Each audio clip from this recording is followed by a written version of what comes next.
Hello and welcome back to Freedom Families. Joining us today is Nathan Sutherland. He and his wife Anna founded a nonprofit called Gospel Tech. Nathan will be joining us both this week and next week, so be sure to come back to the episode next week to hear even more. Today we're going to talk about video games. Next week we're going to talk about pornography. You don't want to miss either. Nathan, I would love for you to just tell us a little bit more about Gospel Tech. You and your wife, Anna, you guys used to be teachers, but then somehow God got a hold of your heart and you quit your jobs to found Gospel Tech. Yeah. Well, first, thank you for having me. Gospel Tech has been a work in progress. Anna and I are, I guess, very humbled in the process of being here because we were both teachers. I taught middle school language arts. Anna taught high school AP English. She quit teaching when we had our first kiddo. We've got 3 now. And in that process, we both kind of realized, man, we love seeing young people reach their full potential. But my heart wasn't just in language arts. It was for kids. And so through a series of events, started a nonprofit. And actually, it started out called Flint and Iron. And the idea was, well, we're going to talk about what we talk about in school about, little choices matter. It's never late to be great. Everyone's got potential. And then very quickly realized, man, we love that content, but we're not okay just doing that. Like, we want to be able to bring the gospel so that it's not just do better, right? Like when you talk to a kid who's struggling and the message is just, well, do better. Like That's not life-giving. That's not encouraging. So Gospel Tech really came from, how can we be super concise in raising young people who love God and use tech, right? Like that was the main area that we had never intended with Flint and Iron to address. And so now that is our full-time thing. I'm out of the classroom. I very much miss daily work with young people, but especially during COVID, like when you're working from home every day in a brand new job. But this work has been amazing because what we see is we're equipping parents, first of all, to have the conversational tools they need. So they now have the resources. They're empowered to raise their own kids. And young people can be encouraged that tech isn't evil. It's not something we have to hide from, but we do need to be intentional. And as we'll talk today, not all tech is created the same. And so that's been really fun to actually kind of bring that out. There's no resources. The reason we ended up starting Gospel Tech was there was no resources like it. We found some pretty good resources just to talk tech in general. Common Sense Media would be a common national one. And we liked it, but we're like, yeah, those are pretty vague. Like at the end of the day, it's like, don't talk to strangers, right? Don't take candy from people you don't know. Like it's pretty general. And we wanted to really be like, what does it look like when you connect the gospel to your social media, to your video games, to the shows you watch, to your family? And then what does it look like to use tech out of that? I am going to read from your website, which is gospeltech.net. And I'm just going to read a portion from the about that really stood out to me, because I think that as you mentioned, if I heard you correctly, you guys weren't, when you first thought about starting Flint and Iron, you weren't necessarily thinking, okay, let's focus in on tech. Is that what you were? Okay. Yeah, that was not the goal. It was not one of the 3 things. We were going to talk about other stuff. Yeah. Right. Well, I'm going to read this because it stood out to me. And I think that what our vision is for Freedom Families is super similar. So on gospeltech.net/about, Nathan and his wife, Anna, have a section called Why Gospel Tech. And they say, we believe Jesus came to set us free. Often, our technology gets in the way of our relationship with God and others. We want to see children and parents alike freed from the hold tech has on them. Our goal is simple. Teach families to see where tech is helping and where it's hurting their call to love God and love others. Teach the difference between tool tech and Drool tech, provide resources to develop healthy habits, build a community of support as families create new relationships with tech. So it's very clear to me by reading that your and Anna's hearts are about helping families flourish. And the only way that families can flourish is by a foundation in Christ and finding freedom in all areas of life, video games, pornography, as well as many other areas, through Christ, who breaks the chains and sets us free from the bondage of sin. Yeah. Amen. Yes, exactly right. And that is definitely our heart in what we're trying to do, is exactly what you said. get Christ at the center and let that work out as fruit so that we're not just trying to fix the people we love. We're instead fighting for them, not just with them about their tech. Well, let's dig right into video games. The Okay. first question I just wanted to start out because I'm sure as you've traveled around to churches or schools and other things, or even just talking to neighbors, you've had this kind of blatant question thrown at you. Should we have a video game console in our house? Yeah, right. And this is a great question because what I love about a lot of these video game questions, by the way, that parents or even young people will bring is they don't often like the answers. I mean, it's a simple enough question. I think what I would like to do to make it a little more nuanced, so that our audience knows I have been a long time gamer in my own life. I'm not actively a gamer because I didn't have an off switch, and maybe we can talk about that later. But there really are two types of tech. And we need to address this first to understand, should we have a gaming system? There's tool tech and Drool tech, as you read in that description off our website. Tool tech is typically built around helping us create. Drool tech is typically built around helping us consume. And we can usually see what is the purpose of this tech in a couple ways. One would be our participation in it. So again, if we're creating, if it's a word processor, if it's a video creation software, if it's simply leveraging my ability and drive and it's helping me do it better. Think in terms of a nail gun. I like that picture. It's just a really fancy hammer. It doesn't make me a good builder. Right? It just makes me really fast at being a bad builder. And so that would be the idea of tool tech. Whereas Drool tech, I'm actually consuming content created by somebody else. So the person that made the video game used tool tech to get it there. My playing the video game makes it Drool tech. It's not good and bad tech, but the reason that matters is because of the rate at which that tech operates. Tool tech can't operate any faster than I do. Drool tech frequently operates faster than I do because that's part of the attraction of it, is it moves so quick and I can do so much of it. So I can watch a show while I listen to music, while I'm on social media, while I'm playing a video game, right? And I can do all of that simultaneously, and that can be really overstimulating, both emotionally, spiritually, but also physically. Like my brain can get pushed into fight and flight and begin to kind of exhibit some unhealthy behaviors. And so that's important to know about Drool tech. Whereas tool tech, like I can only code as fast as I can code, right? Like it only will move as fast as my brain can move it. So I think that's important to know. And then tool tech, again, because it's leveraging my abilities, it's designed specifically to help me do what I need it to do. Whereas Drool tech frequently has behavioral design in. So there's typically some kind of variable reward process in there. There's often social FOMO. So if it has leveling, if it has a point system, if it has a like button, if it has any kind of feed or scrolling where it will refresh and give you new information, that's typically an algorithm that's picking that for you. Those are typically Drool tech. And we want to know that because we want to know, is this something that I'm leveraging really? Because if I play a video game, I'll say, well, I'm using this for enjoyment. Potentially, that's true. I might enjoy the process. But actually, the whole point of Drool tech is engagement or retention. So they want to keep me for longer. They want me to come back more frequently, and they want me to spend more of my focus and my money. And that more, is also right, money. Yeah, right. Well, and focus is money for a lot of these companies. So take YouTube, for example. I know it's not video games, so let's bump to YouTube. YouTube's an amazing tool. Like I used YouTube today to figure out how to get ballpoint pen out of my shorts, right? Like that was useful. By the way, cheat. It's hairspray. Who knew? Worked great. Oh, nice. There you go. Hairspray. I'm learning too. Yeah. So that's cool. That's tool tech, but there's an algorithm in there.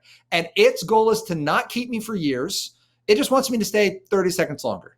Because out of the 1.5 billion people that use it every day, if every one of them stays 30 seconds longer than they intended to, right, that's a lot of revenue for them. That's a lot of advertising dollars. And so it's not just get me to buy the next thing. Sometimes it's just stay on this site for another 30 seconds or come back one more time for another 30 seconds because you saw that one thing and you don't have time now, but you'll come back later. And so that's the idea behind Drool tech. And the reason we need to know that is most gaming systems right now are Drool tech. In fact, even if they are Drool tech, most of them are the worst variety. So if you have a modern gaming console in your home, that gaming console's goal is to keep you at it as long as possible. It wants you to engage social media. It wants you to engage gaming. It wants you to watch your shows all through that console, right? That's what the idea behind something like a PlayStation or an Xbox is to be your one-stop shop for all of your Drool tech needs and then to drive you through their channels to their resources. So should you buy your child a modern video game system? No, it's not going to be the best choice. Can you? Yeah, you can. And so what I encourage families to do to help figure that out. So I'll step back to defend my no. There's no benefit over that versus any other activity. I would strongly encourage you to find an analog adventure is what I would call this. Find something else that's fun. We'll talk about this later maybe, but I've got 3 kiddos. They're already asking me about video games because they're 7, 5, and 2. Their friends have video games. And my answer is repeatedly, hey, I love you guys. Video games are really, really cool. They can also be crazy unhealthy. We're going to skip that. Yeah. If your family has decided we already own these systems, or I like video games, so I'm going to get one of my kids can play, like whatever your family situation is. If you choose to get one, you then need to help your family decide, what does healthy tech look like? You should not just buy one, let them take it to their bedroom and go, well, it's games. We all grew up with them. The average gamer right now is my age. They're mid to upper 30s. I believe the last time I saw it, it was 35 was the average gamer's age. So we're driving the market. So that means that the average gamer is buying these systems because that's exciting for us. So if you've never played a video game and you play original Nintendo, that's exciting because it was exciting to us 30 years ago. But we've built up this kind of callus and we need that next new thing. So if you take an 8-year-old and throw them on a system that was intended for someone who's been calloused by 30 years of gaming, that's going to be overstimulating and overwhelming and probably inappropriate for their levels of intensity they can healthfully decide, because that game now has behavioral design programmed into it. There are behavioral psychologists on the teams that it's not magic. They just know what you want and they call it engagement. Like you can go Google this stuff. There's actually a really interesting one from the chief user designer for Fortnite, who does a whole hour-long talk on how do you increase engagement. And what he means is, how do you create enough rewards that people don't want to leave, and when they do leave, they want to come back, right? That's what an engaging game is. That's how you make a free-to-play game that makes you billions of dollars. And so I would encourage families. My husband's an elementary teacher. Yeah. He's been in 3rd grade and kindergarten. And whenever I was telling you how I was listening to a video game episode of your podcast yesterday, and I named some of the games off that you were talking about for violence and gore and kind of the scale that you were explaining. And as soon as I mentioned Fortnite, my husband was like, oh man, all the kids talk about Fortnite all the time. Yeah. And I as a kind of a tech nerd, like I love how well designed it is. It's a very well executed game.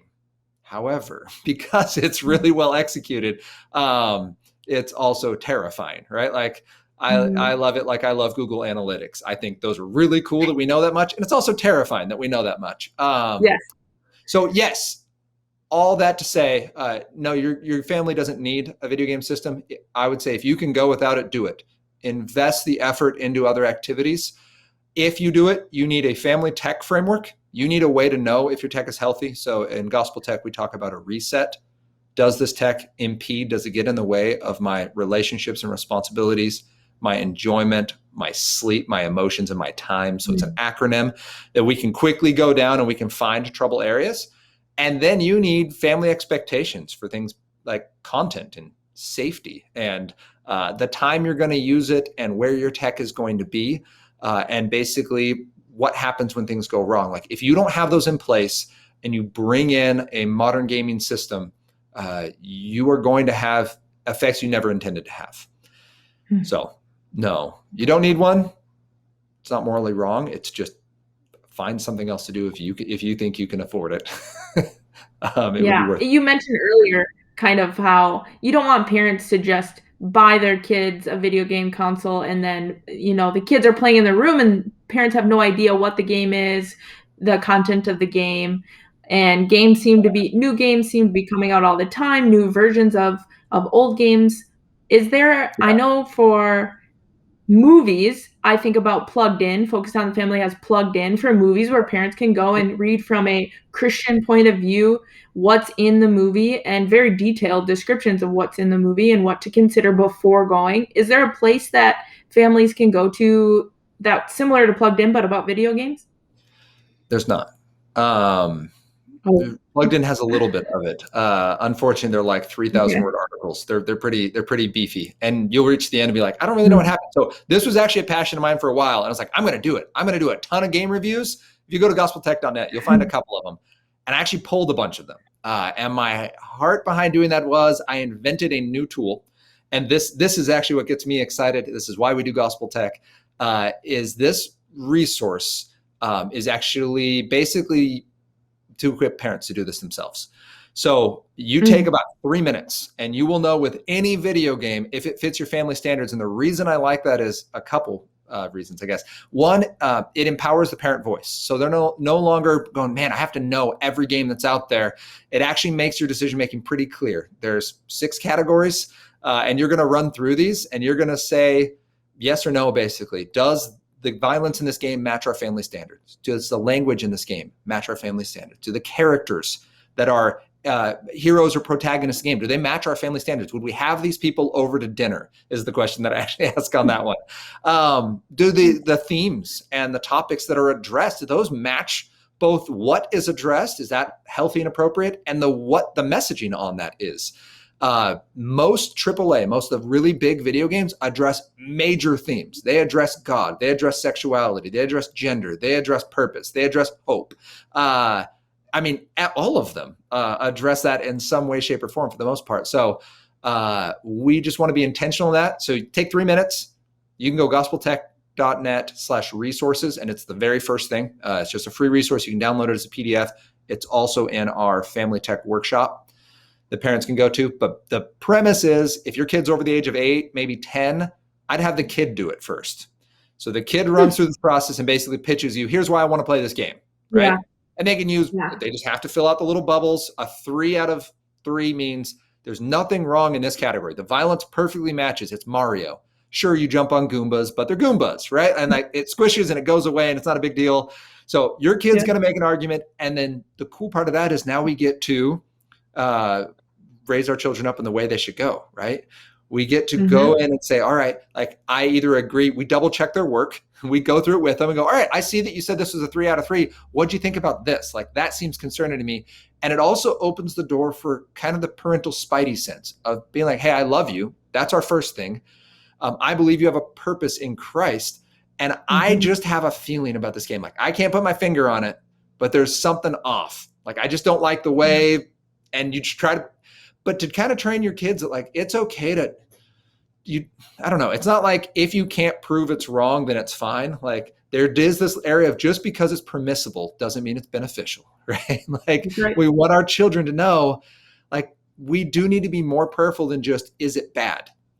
Or is it too bad, right? Like it's not, how bad can I get and still get away with it? It's no, like we have a better standard. So I think use that would be my encouragement for families. Go to gospeltech.net. It's actually, there's a video that goes with it, a little 4-minute video that kind of walks through how to do it.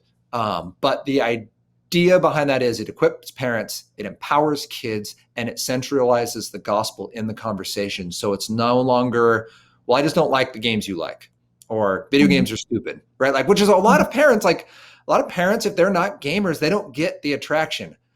I totally get the attraction of a video game. I actually can appreciate the attraction of a game that I disagree with. I think this game is bad, but it's well made. Like I'm in that kind of area. And so I need to be able to discuss in my own heart and then with my children and then with my nerdy friends, like what's appropriate, what's not. And that empowers them. So there is no resource yet. And when we hire more staff, I have a big, amazing plan of doing like a drop down. It'll fill in for you. So yeah, one other resource. Yeah, that's in a perfect world, I wouldn't do the review itself. I would let you pick the game. It would fill in the like what's present in the game for you, and then you can make your decision. It'd save you research, but I need staff for that. We'll get there one day. Well, it's a great idea. I mean, video games are so pervasive, and I feel like they were before, but now that we've had the lockdowns over the last year and a half, what have you seen a huge spike? I know that the companies themselves have been like making skyrocket profits, but the amount of time that kids are spending just on technology in general, what have you seen, and what kind of research has come out about that? Yeah. So what we're seeing is, before COVID, kids were spending almost 8 hours a day on Drool tech. So that doesn't include doing their homework. It's just their amusement tech. That has gone up because during class, right, most kids had their phones out and their screens blacked, and they were right on a second screen playing a game or whatever. Like they were just class was slow. Yeah. We understand that, but that Mhm. happened. So time has gone up from that. In addition to that, we're seeing health behaviors, including depression and anxiety, connected with Drool tech, some of it being the overstimulation, some of it being sleep deprivation, some of it being the content they're engaging, both on the social media and the video game side. So we want to be intentional with that. But I think what might be most telling is that in 2020, just the gaming part of YouTube, so YouTube gaming, logged 100 billion viewing hours. Can And you explain a little bit more about what that section of YouTube is? I'm not yeah, so even it's very like familiar. Twitch. Have you ever heard of Twitch? I've Twitch is heard of it. specifically gaming streaming. So you go on and you watch people play video games. Mm.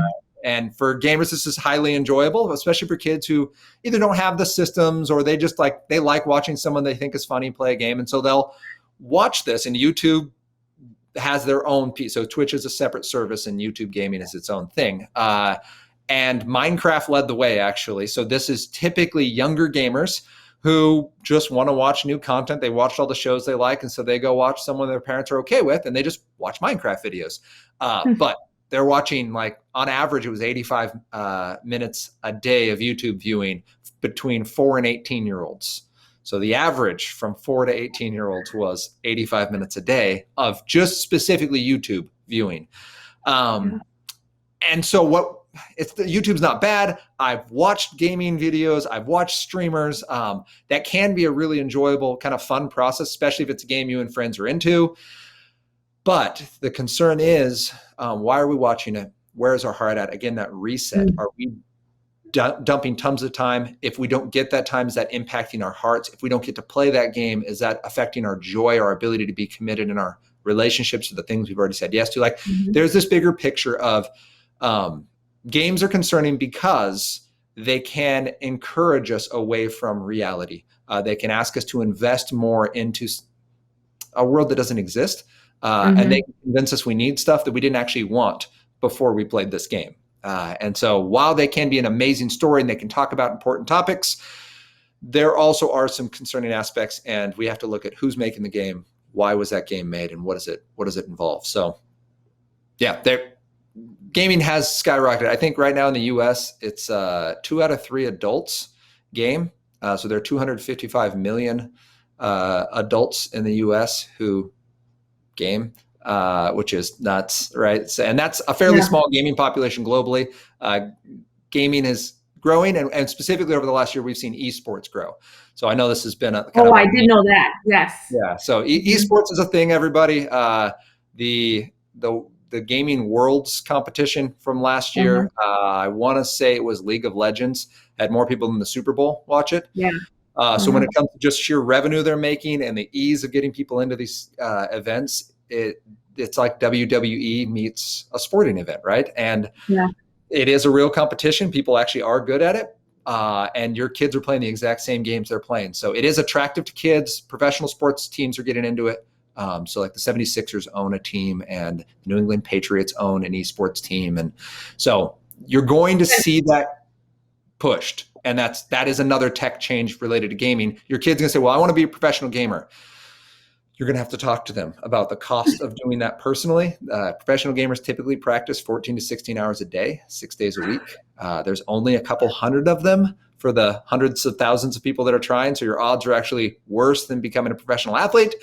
And if you don't get it, your skill set is now very niche. You don't have the athletic endurance. You don't have the teamwork cooperation piece. You have a really specific set of skills that they are used in, like air traffic controlling, maybe. Like there's a couple jobs that maybe need that high of a level of stimulation and that kind of skill set, but I don't know if we need hundreds of thousands of kids to be trained with that skill set. And so I think we have to talk with the kids like, hey, just because you could become successful in this, does that mean that you've reached your potential? And I think that's important to talk with our kids is, what is our potential in Christ?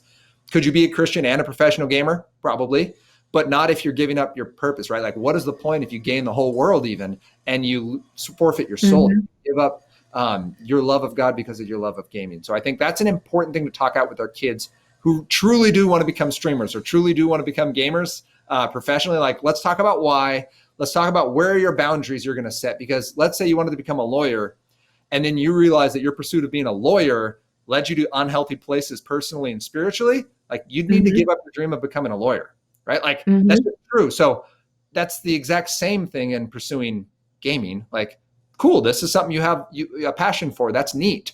Let's see if you can do that and be who God's called you to be, because we don't want to simply pursue your passions at the expense of all else. We want to center who you're going to be. And again, that reset is really telling. By the way, the reset is meant to be reflective of the fruit of the Spirit.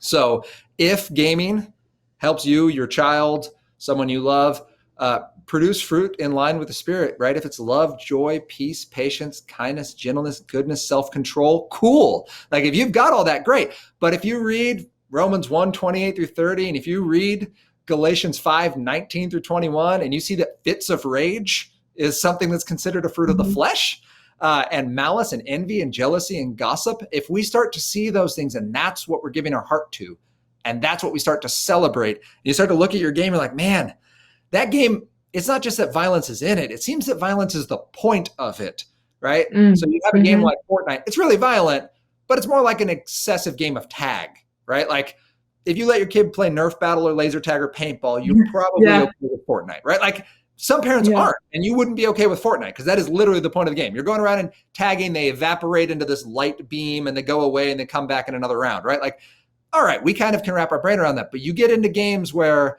you get extra points for the way you execute your opponents, or for the way you dismember them, or for the amount of violence you get. That's how you get through the game. Like, all right, like, maybe those games are going too far. So I was a little bit of a tangent on that part, but I think the greater picture of having the bigger discussion with our kids, being able to talk through, does it line up with the gospel, and what is it celebrating, is what I was trying to cover with that. What is it celebrating? Is it celebrating fruits of the Spirit or fruits of the flesh? Because we're told very clearly in Romans 8:4-5 to set our mind on the things of the Spirit, and that setting our mind on the thing of the flesh is death, right? That's going to cause death inside us, because it removes us from God's best for us. So it's not that games are bad. It's they can be really distracting from who and what God's calling us to be. Right.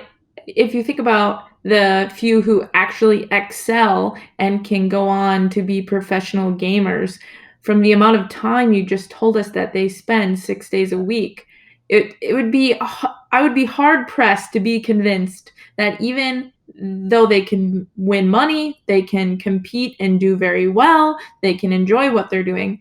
If you're thinking about spiritually how they're doing, physically how they're doing from all the sitting, right, and playing those games, I'd be hard pressed to be convinced that they'd be able to balance those sorts of things, or relationally with other people. And you mentioned kind of like someone who wanted to become a lawyer, or like I used to wanted since seventh grade through part of college, wanted to become a surgeon, and a very particular surgeon that I probably would have been in school straight from 18 years old through my lower 30s, and I realized that is not the amount of time I wanted to spend on that, even though I do think I would have done very well. I would have enjoyed it, but balancing other things that I feel like God has called me to and is calling me to wasn't going to work with what was necessary to become a surgeon.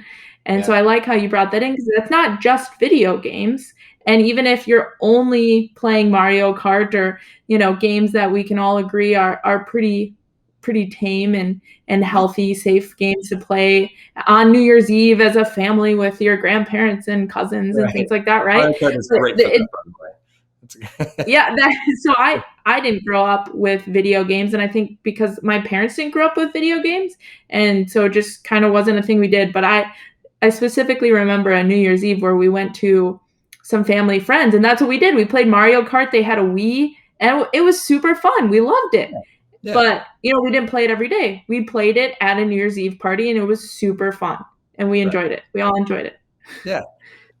And I think, yes, that's in my heart. When I look at my young gamers, I'm still in contact with a bunch of former students and kids that I worked with through Young Life. And when I look at their lives, there's a pretty distinct difference between kids who, gaming's something I do because it's fun and my friends do it. So like we do that to hang out occasionally. but they have their own passions, their own interests, their own goals, and they're walking it faithfully towards those. And they don't always make perfect decisions. We're talking like middle school through early graduates, right? So like kind of early 20s. But you can watch that. Whereas whether or not it involves gaming, but oftentimes with these young men specifically, gaming is involved, and it can have a demoralizing effect because they turn to it when they're feeling upset, and then they kind of keep going back to it because they keep feeling upset, and it has become kind of this impediment where, well, this is also a hobby and I'm passionate about it, but it's also this form of self-medication that I'm turning to when I get frustrated or when I get isolated or when I get depressed. Like I guess I'm just concerned. Part of that is because games are designed to do that. Like they're designed to give me that feeling. So my brain goes, hey, you feel bad. You'd feel good if you went back to this thing, right? And we as Christians need to recognize the lie in that can't satisfy me. Like if I'm going to my video game because I believe it will make me feel good, that's a lie. Okay. I need to go to Jesus. I need to pray, like literally get into the presence of God and worship. I need to find people around me who are willing to do that. Be that a spouse, a family member, a community. Like worship is where we get back to joy, even though there's darkness, right? This is the valley of the shadow of death times. Like it's not that if I just got back to my game, I'd be okay. And I think that is something I believed in my life. So I teach. Do we have time? How are we doing on time for you? Yeah, good. Yeah, go for it. Good on that. Okay. So let me just share a little bit of this. This is where my heart specifically with gaming comes and why I had never planned on speaking about gaming. Because originally I was like, well, we'll talk about life choices. We'll talk about, dating and love. And we'll talk about how do you become successful and reach your full potential, right? Like those were my 3 flint and iron kind of areas I was going to focus in. And people are like, oh, you talk about tech and video games. Like, no, I don't. Like, I don't talk about that. And so in the process of that was because as someone who no longer plays video games, I'm like, I don't really feel like I have a voice. Like people are going to just think I'm unfairly biased against it. And I've found since then, like, no, like that's actually part of my testimony. So what actually happened was I was an avid gamer starting when I was 8, when my dad brought home a Nintendo. I loved playing Mario and stuff with my friends. And then Super Nintendo came out and it blew my mind, and Yoshi can eat people. And then you get your Nintendo 64 and GoldenEye comes out, and we start having video game weekends, and PCs get to the spot where you can have LAN parties and you're playing multiple people on the same network without dial-up internet, right? Like, so they kept escalating all the way into college when we all got fast internet and we started playing first-person shooters that weren't laggy into my adult married life. And I had a master's degree, and I was teaching, and I was coaching, and I had a wife and a house, and like what people would consider like, all right, like he's flown the nest, he's officially off, right? It wasn't a failure to launch situation. But I found pretty quickly, starting in high school, that I was getting through everything else to get back to video games. My parents only let me play on weekends when my work was done. Like I had the right rules, but it was my heart. Like my heart just wasn't okay giving it up. I started going, well, what corners can I cut to maximize the amount of time I'm going to have to play? Because I know I would max going to play maybe 10 hours in a weekend, right? Like that's going to be it. So where can I play this time? And I would start like mentally doing it, and I would be really disappointed if I missed that time. I went on a mission trip, and I realized that my desire to play didn't leave just because I didn't have any tech around. It was like literally how I categorized satisfaction. Like, is this as good as video games? No, right? So I don't want to go to movies with friends because it's not as good as video games. I don't want to go to that event because that's not as good as video games are my best case scenario. So why would I do anything else? And then I was married, and I found that didn't just go away. Like, marriage can be hard. Video games can be hard, but they're designed to be beatable. Like I can always win, and it's always about me. My video games are always there for me. They never argue. It was troubling. And literally it was 2 a.m. On a Sunday morning. I had made myself a promise I'd be done at midnight, but the games didn't go quite the way I wanted. So I kept retrying a level. And I, at 2 a.m. was like, hey, Lord, I was literally crawling into bed. I was like, I got to be up in 4 hours. I'm going to church. My wife's going to be ticked that I'm going to be like all groggy. It's like, Lord, help me not let video games get in the way. Like, help me be a good husband, a good teacher, be a faithful servant. Like, I want to be a good example. I don't want video games to get in the way. Amen. Went to bed, woke up, went to church. And the pastor was preaching a different sermon series, but today he decided to apparently change. And he's like, we're going to talk today about addiction. And he started going off on this whole thing about addiction. And you know how these sermons go. You start to think of other people in your life you wish were there. Like, oh, so-and-so could really be here for this one. This would have been a good one for them. And then he drops this bomb of, if you've ever prayed for God to help you control your addiction. You're praying the wrong prayer. God doesn't control addictions. He kills them. And that was where I was like, oh, that's uncomfortably close to what I prayed like 5.5 hours ago. Yeah. Right? Like I was just heavily convicted. And I prayed that through that week, and the Lord laid very heavily on my heart. Listen, video games are not bad. You can keep playing them. But the question isn't, can you keep playing? The question is, do you love me more than you love video games? Right? For me, this was very quickly getting pushed to the forefront of like, Nathan, your hope is tied directly to your video games, and it has been for years. And you can't just turn it off. You can't dial it down. You can't just walk away. This is something you're struggling with. And it's showing up in all those little reset areas. I'm a 5 out of 5 on that. And so I prayerfully walked away from them. It wasn't pretty. 3 weeks later, I was standing in my backyard, digging a hole semi-morbidly, right? Like doing some yard work. Cause I had this time and I was like, I don't know what to do with my free time. Like this is literally where I went when I earned free time. Like, so I guess I'll dig holes in my backyard and put stuff in them. Right. And so I'm digging this hole and I stop and I'm like, God, you mean to tell me that the rest of my life is wake up, go to work, come home, do more work, rinse and repeat. Like that's me forever. And I was throwing this big old pity party. And again, he came in and was just like, do you love me? Like this very, and I was, again, at that point picked up on like the very Peter-ish, like, I get this. Like, I know what you're doing now. I know the correct answer there. Yeah. It's an unfair question, but really it's what I needed, because what I was telling God is, listen, God, I love you. You're great and all, but I can't be happy if you don't give me games. Like you taking games is unfair. What I want is peace playing games. I want to be able to play my video games. I want to be healthy doing it. I want to feel fine about it. But the fact that I keep getting defensive and then I keep getting frustrated and I keep not keeping promises and I keep letting myself and the people around me down tells me it's not okay. And so what I ended up doing was volunteering with young people through Young Life. And I realized, I don't actually just love teaching. I love young people. And that led me to leaving part-time, and I started a nonprofit. And then we saw that work and we had to choose between teaching and speaking. And we ended up choosing the nonprofit. So this is our second year, and it literally came directly from God asking me, do you love me? Like, do you trust me to bring you enough joy, even though video games are great, and even though there's nothing morally wrong with the games you're playing, and even though this is a favorite pastime and this is what you and your friends do together. And like, there were all these anxieties and fears I had of like, what in the world am I going to do? Like, I'm just going to be bored the rest of my life. And it turns out that's not true. I actually really like my life right now. And I'm in this line of work specifically because the Lord freely offered more joy and more hope. And so I think for people who see any kind of technology, but specifically video games, encroaching on the joy in their life, encroaching the time, focus, relationship, investment that they could give to people God is calling them to, my challenge to you is, what is it going to look like to cut that off and gouge it out, right? That Jesus challenges us that anything that causes us to sin, which put in our hope for joy, put in our hope for purpose, and anything other than Christ is a sin, because we're giving that thing God's glory and giving that thing the worship that belongs to God. You need to cut that out and cut that off and gouge it out.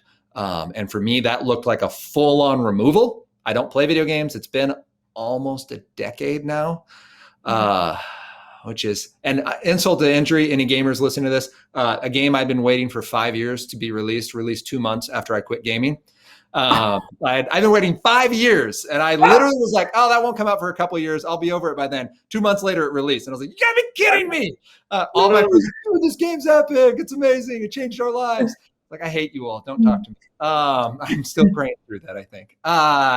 It's still too soon. But I think that idea of like the joy is real, because it's not something I have to drum up. And when I have bad days, like, I know the resource, and that's something I can now practice because I don't have games distracting me. So I'm really glad that you shared that. And I know that for families you've already touched, that God has touched through you, and families you will touch, just the fact that I really liked that question, right? Do you love me?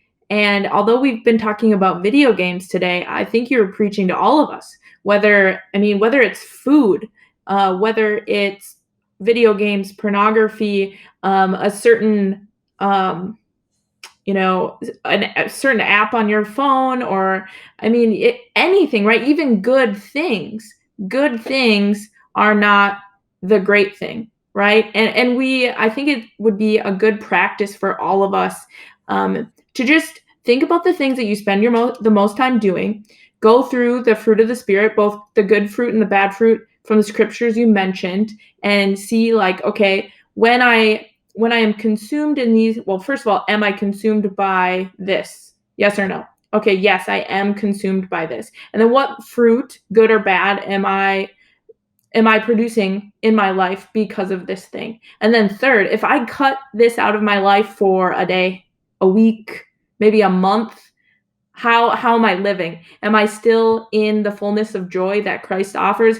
Do I still have the peace that passes understanding? Am I able to you know, thrive in my relationships as much or more now that I've cut this thing out? Because then, and maybe you are able to bring that, whatever that is, back into your life with better boundaries, or with some accountability from a spouse, from a partner, someone from your small group at church, things like that, even a pastor.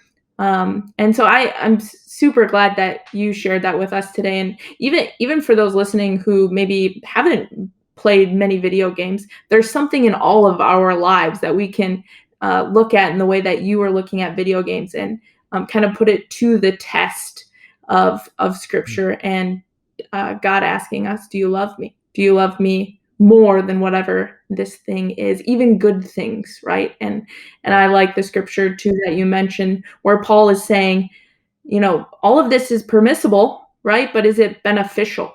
Right. And kind of finding that balance, right? Because we can't for every waking hour do something that's necessarily improving something, right? We do need to rest, and God calls Right. us to rest. But we have to, look at what are we doing in our rest as well, to make sure that it's the kind of rest that Christ is talking about. Yeah, and I think if I can address that real quick, I think that's really important because that is typically the first offense. So first of all, if when I was speaking, you started coming up with all the reasons I was wrong, I would challenge you to reflect on why that is. I have found personally that tends to not be because the speaker is wrong, but because the Holy Spirit is doing some work. Because if you're coming up with a bunch of defensive reasons for why your behavior is totally different than my behavior, you might be right. But I wasn't attacking you. So the fact that springs up Mhm. leads me to typically believe, and that if we were in a conversation, I would start asking questions about like, hey, where's that coming from? Like, what about what we were talking about and what about in your life brings the kind of that vitriol and that attacking level of defense. Defensiveness. Defensiveness to it. Mhm. And then the second piece being you don't cutting off and gouging out doesn't always mean giving up entirely. I think sometimes we underestimate what we need to do to be healthful. And I think just taking the first step is what we have to do, right? Prayerfully walk into whatever that's going to be and understand that God is good to meet you there. That my hope is certainly Mhm. not to bring shame. My hope is certainly not to help parents or young people win an argument with simply ammunition, right? The point of this conversation is Mhm. not now you know everything you need to know to go crush your opponents and win the day. Because as I mentioned at the Mhm. very beginning, our loved ones are not people or problems to fix. They're people to love. And that's really important in this Mhm. conversation, that if you know someone with a gaming situation that is unhealthful, our goal isn't to show up in their life, riding on our white horse with our holier than thou attitude, quote a bunch of Bible verses, and then be like, great, you should be fixed now. Our goal instead is to show up in their lives and be relational, and mourn with those who mourn, and be broken with the weak, Mhm. and guide them to the feet of the cross, because we know a Savior whose burden is easy and whose yoke is light. We know that He loves those who are downtrodden. And when we are stuck in addictions, or at least unhealthy behaviors, whatever that is, but in my case, gaming, Mhm. the point isn't to shame that person. Actually, the point is to remove the shame and say, hey, listen, not only is there hope in this situation, there's freedom, because what you're experiencing isn't actually enjoyment and joy. Like most gamers who are in an Right. unhealthy spot can verbalize that. They can go, yeah, Mhm. I like games. They're fun. I wish I didn't need them as much as I do. Like most gamers in an unhealthy spot could verbalize that. There's a few who'd go, yeah, I could be doing something worse, right? Like, okay, but a little more conversation on that, be like, that's true, but that's not our standard. And I think Hmm. to recognize the third thing then would be the next pushback would be people go, well, it's the same thing as insert the blank, reading a Oh, book, doing this other activity. Like it's just yeah. my version. I would Hmm. push back on that gently and simply say, if it's Drool tech, that is very different than just about anything else because of the rapidity of the activity. So your ability to be overstimulated, because it's designed to be consumed. So it actually has behavioral programming in it, and it's getting you to want to stay longer. It's setting goals for you that you didn't have on your own before. And because of the way it impacts your brain, both socially, but also interpersonally, that you connect with this game. The nostalgia factor is huge, but also you know that you're going to feel good when you want to feel good. It's on demand. Those three make Drool tech and video games specifically, and I'd add social media as a quick second, in a category all of their own. So if you're experiencing unhealthy behavior, removing those and replacing even with a fantasy book. Now, obviously, content still needs to line up with the Bible, but even like a fantasy book that's pure escapism fiction, Yeah. having to read at the pace of real life, having to picture that in your brain yourself, having to keep information in order is a very different skill set than playing a rapid first-person shooter or any other modern video game that has been designed for common entertainment and consumption. So I would just push back on that if that's some of your arguments. Although I would agree, watching a movie is roughly the same as playing a video game. We Hmm. can kind of parse What that did as we you want. think of what did you think of the documentary A Social Dilemma? Do you like it? Do you think it's Yeah, beneficial for people to I mean, watch? it's 95% fear based. So if you watch it, don't watch it right before you go to bed. It's not wrong. There's no gospel in it, and so there's really no hope. Yeah. Yeah. Their end conclusion is, yeah, so companies should really start to design better. And we're like, well, why in the world would they design better if they know they can make hand over fist money designing it this Yeah. way? So Hmm. they are right. Like tech doesn't have to be made this way. I like that part. There are ways to make Drool tech healthful or at least safer, like old school Yeah. video games. If you want to play video games, go play old school Mario. It's going to be very hard to get overstimulated playing just Mario. But if you play Mario while you're on Twitter, while you're watching YouTube, while you're on a Discord call with your friends, like, Yeah. right? So then part of that is our spiritual health. Like we have lost spiritual disciplines, like the concept of quiet and of silence and of Mm. like this Mm. idea of practicing intentionally being present with the Lord. Mhm. We just don't have that. Like if we're in a waiting room and we have to wait more than 2 minutes, right? Our phones are out. Like I do this Mhm. and I don't have a Yep. lot of apps on my Mhm. phone. But like I'll scroll through the ones I got and then I'll just like check Yeah. every 3 minutes, like, or I'll want to, and I'll have to fight. Even having that urge, I think, Mhm. is something that we are seeing in ourselves that we need to be intentional about. So I liked the social dilemma. I liked what they said. They say a lot of really cool research, and the ethos in it is huge, right? Like you get the designers who made these things and you get to hear kind of the purpose behind it. And then what they see, and some of them express regret, but at the end of the day, they're still using it. And like the guy who helped invent, I want to say it was the like button, now runs Pinterest. And you're like, okay, like you Hmm. express this regret, but you use a lot of the same algorithm tools for Pinterest that you used Yeah. for Facebook. And like you say you regret what it's doing, but then you're using the same. So I think the idea is, yes, we need social change. That's going to be driven by our consumer behaviors. We don't need to be ignorant of what this stuff is. Like it's not a conspiracy theory to say these things are programmed to Mhm. become unhealthy, because that makes them Yeah.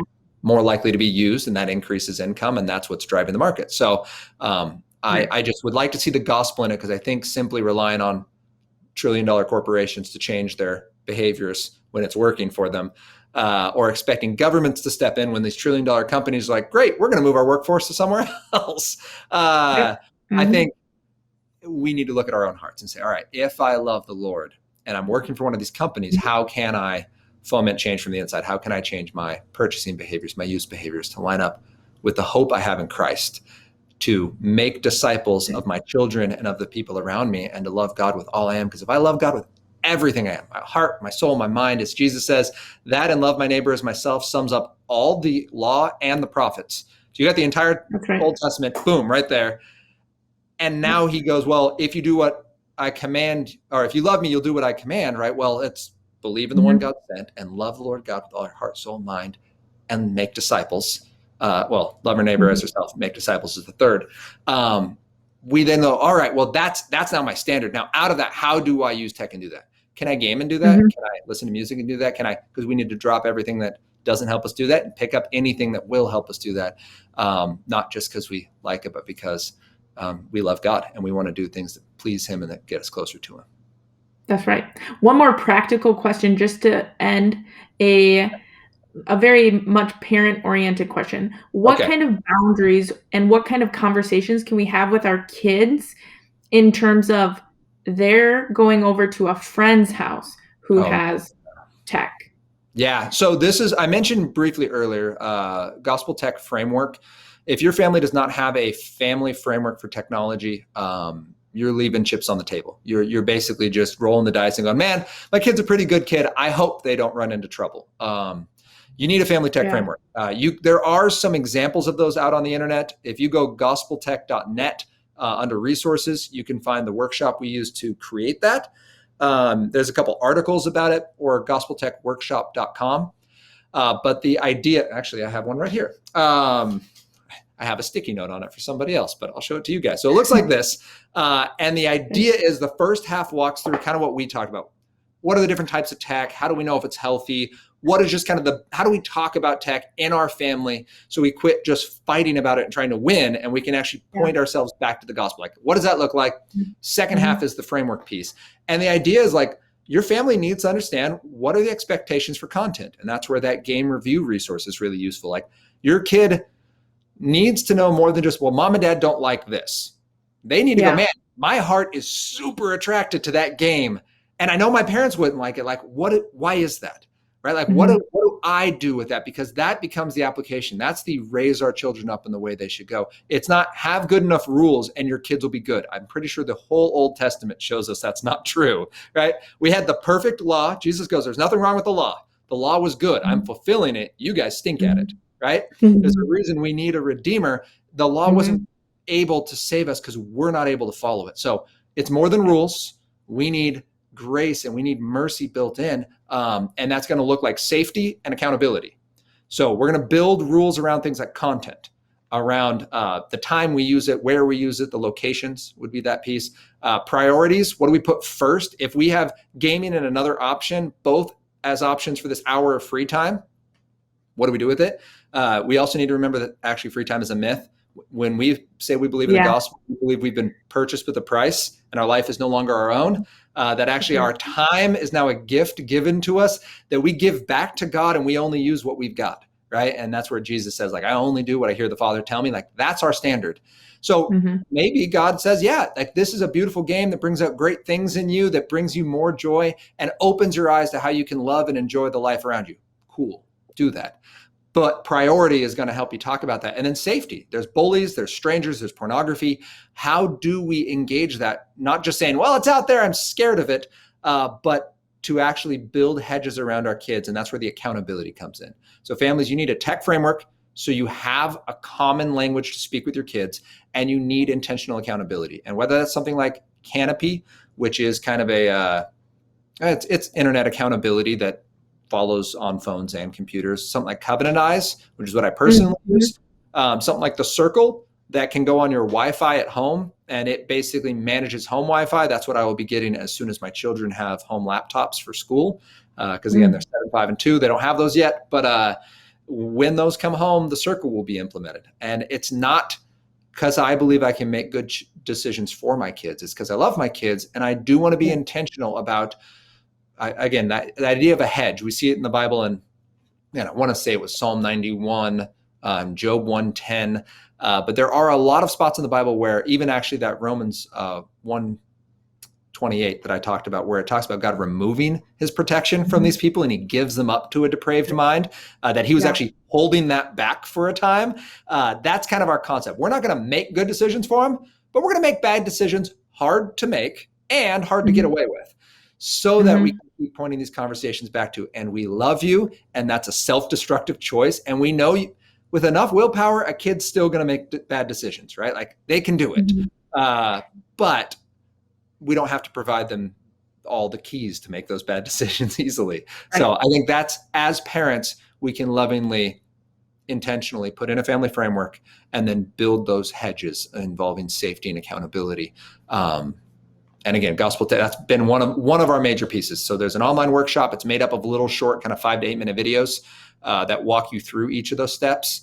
And you will come out with a made family framework. That's also what a lot of the live talks are. I'll actually like introduce that premise, and then the workbooks are part of the process as they like begin that and then finish it with their families at home of like, how do we make that happen? So, and now that COVID's ending, we actually get to do live talks again. So that's exciting. Yeah, that is. That's great. Yeah. Well, there are 3 things. Yeah. Go ahead. 3 things that I loved about this conversation. 1, there was a strong gospel message. 2, very practical. And then 3, a call to action, something that everyone who's listening can do right after this show. gospeltech.net. Our guest has been Nathan Sutherland. Come back next week because Nathan will be with us again, and our discussion next week will be pornography.